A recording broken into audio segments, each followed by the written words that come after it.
This is my little friend and our tour guide as I share a few ideas I have to help us all be happier. Imagine all the disclaimers you think I should make, including I'm not a psychologist or anything like that. These are simply ideas of mine. If they help you, that's wonderful. And when I talk about doing what you love, it's a given that I'm not talking about doing anything that would hurt someone else. My name is Sheri Strite, and I'm very playful. I try to do everything with a little bit of heart. A huge part of my heart is my little company, Delphini. Our little friends here are pretending to be dolphins. This is my website. My partner and I are teachers and ebidologists, although almost no one knows what that means, including other ebidologists. This is me. This is Dr. Mike. We analyze medical science and try to help people with medical decision-making. We are very service-oriented and give away much of our work for free. I love to decorate myself. I paint. Here's someone who likes to contemplate. I do too. I like to play with my camera. I like to discover and create beauty. And I like to share it. I like to travel. I like to dance and play. Mainly, I like to play. But once upon a time, I became very ill.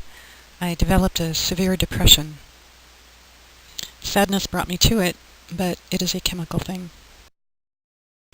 It blotted out all the light in my life. It threatened to blot me out. The steps toward happiness I created out of my depression, but they're for everybody. They're steps along a continuum of happiness. The steps don't require anything but you, and a bit of reflection, and a bit of attention. It's my personal belief that these steps can help you in times of trouble, and that they will add joy to an already joyful life. It's my personal belief that they can increase your happiness, and even increase your capacity for happiness. My pain was severe, and I couldn't move. Only suffer and grieve.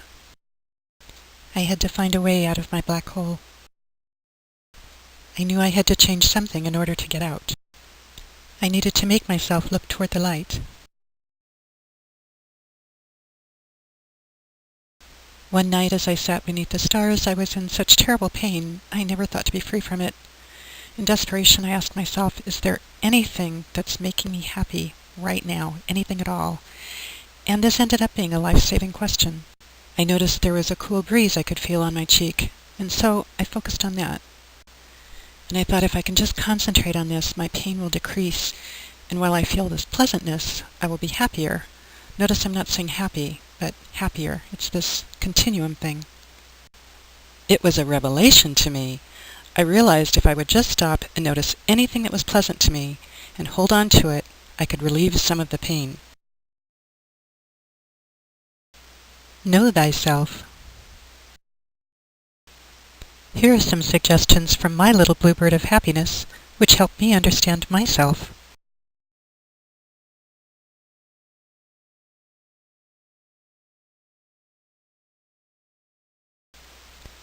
You need to go deep within. Let's get personal. It's not about who you think you should be, or who anyone else thinks you should be. It's about who you are. And you don't necessarily have control over that. You need to get to know yourself. Someone, I can't recall who, once likened self to a rider and an elephant. It's the combination, you see, of who you think you are and what is deep within. And your life is about managing that elephant, which requires getting to know it really well. If you don't, things may go poorly, and trouble might ensue. So you need to spend some time looking out into your inner self, and this needs to be done continuously. Heraclitus said, "No man ever steps in the same river twice." But you're not necessarily the same either. So my first step is know who you are, and know who you are now. What makes you happy? And the real things that bring you joy might not be obvious or logical. You have to listen up to learn them. You have to pay attention. And I find it useful to capture them somehow. I keep a shortcut on my desktop to a Word document that I use to record things I love so that I can do it on the spot. Here's an excellent book that helped me a lot. And just like my first step, there's a now element to it. And this question is the one I evoke when I really need some fast help. What makes me happy now? Kitty made me a necklace. And I have found in my journey through life, I'm usually much happier if I pay attention to what's going on and focus on that and not give overly much attention to outcomes. I think a lot of unhappiness comes from being too attached to outcomes. A lot of step 2 is about noticing. You may have been handed a lemon, but there may be some beauty in that too. Step 2 is about focusing on that. In my paying attention to what was making me happy now, I started noticing that being grateful for something came up a lot. I started to realize that focusing on something I was grateful for became a quick way to get happier. I'm so grateful for gratitude. That might work for you, or it might be something other. The author of Simple Abundance suggests keeping a gratitude journal, which I think is a great idea. Create your very own emergency department. Sometimes we slide down the steps. Sometimes we can't keep the rain out. So sometimes we need a little extra help. Maybe because I've worked in medicine all my life, I think of it as being a time when I need to think of myself in the ER. I need special care at times, and I need it urgently. Because I know I could end up in my little ER at any time, when I run across something that I think could be an effective good future fix, I jot it down in a little book.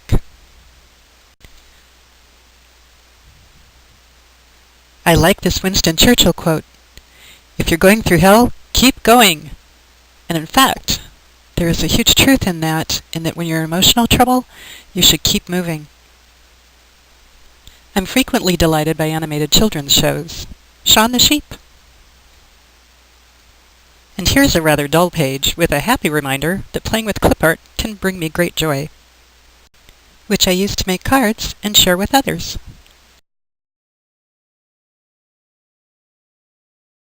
Here are some things that I think help achieve contentment.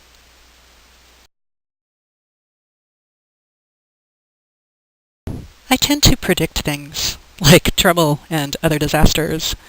Another concept that helped me immeasurably was realizing, I don't know. I don't know what's going to happen. I don't know.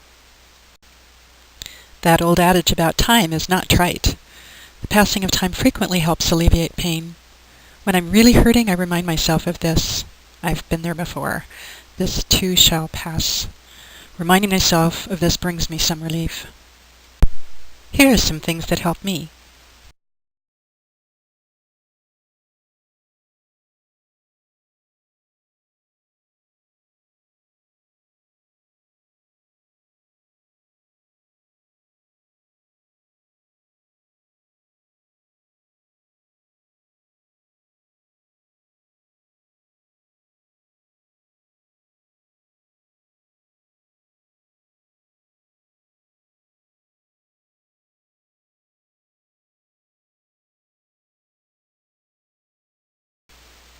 Very important.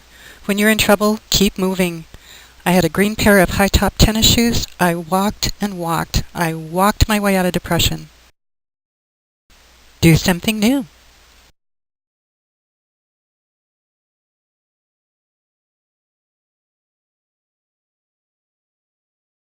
I tend to forget. I get into trouble. I fall into it. I fall down. I have to remember how to help myself until it becomes habit. That's one of the reasons why recording things you love during the day or things for which you are grateful can help you. It can remind you you have things that can help you when you slip down the stairs. You want to integrate moving yourself toward the happiness continuum in your life. To be truly happy, you want it to become a way of being.